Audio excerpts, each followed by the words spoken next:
দেখুন রাস্তার কি অবস্থা।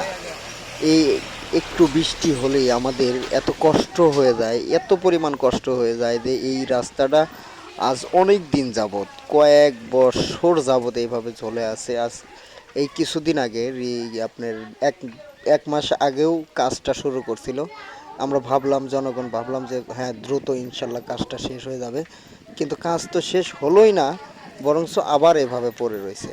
আমরা জানি না কতদিন আবার এভাবে পড়ে থাকবে। এখন দেখা যাক। বিশেষ করে ভিডিওটা একটু বেশি বেশি শেয়ার করবেন, যেন এমন কোনো ব্যক্তির কাছে ভিডিওটা পৌঁছালে যেন একটু চোখ পড়ে, রাস্তাটার দিকে যদি একটু চোখ পড়ে, যেন একটু দেখতে পায়, আইনত কোনো ব্যবস্থা যেন করে। এটা আসলেই আমাদের অনেক কষ্ট হয়ে পড়েছে।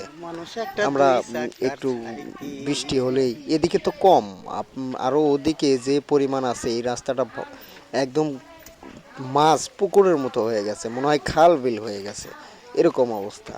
এটা তো উচিত সরকারের খুবই দ্রুত কাজটা সম্পন্ন করা উচিত। এভাবে ভোগান্তি না করে এভাবে কাজটা ধরে ফেলে রাখাটা কি ঠিক?